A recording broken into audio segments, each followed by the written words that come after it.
हज़रत पीर तकी शाह।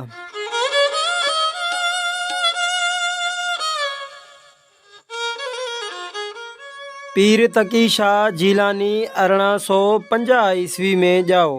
असुल पुराणे सखर जो रहाकू हो।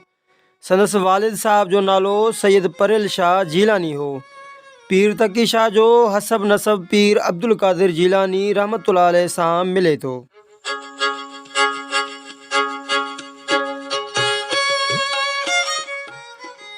पीर तकी शाह बाडरा में पोस्ट मास्टर मुक़रर थी आयो ऐं बाडरा जे रेवाचंद महल्ले में अची रहियो।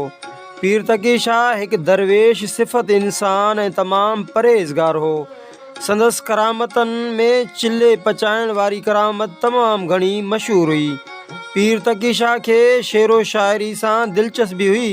पाण तमाम सुठो शायर हो। संदन का शायरी में काफ़ियूं, वायूं, गज़ल, मौलूद ऐं बैत शामिल आहिनि।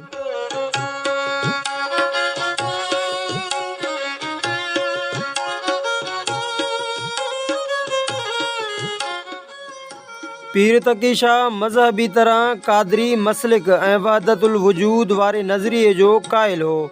संदस हमअसरन में ख़लीफ़ो गुल मोहम्मद हालाई, उस्मान फ़कीर सांगी, कादिर बख्श बेदल, खुशखैर मोहम्मद हिसबाणी, छतो फ़कीर सांगी, मिस्री शाह, शाह नसीर, मिर्ज़ा कलेच बेग, दादन फ़कीर ऐं ॿिया थी गुज़रिया आहिनि। खेसि 3 पुट ऐं 1 न्याणी जो औलाद थियो।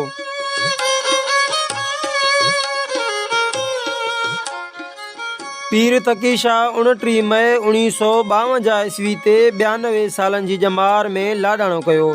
संदस मज़ार बाडरा शहर में मौजूद आहे। संदस मज़ार ते अॼु बि रोज़ाना सवें माण्हू अक़ीदत ऐं एहतराम सां हाज़िरी भरींदा आहिनि, जिते हर साल मेलो लॻे थो।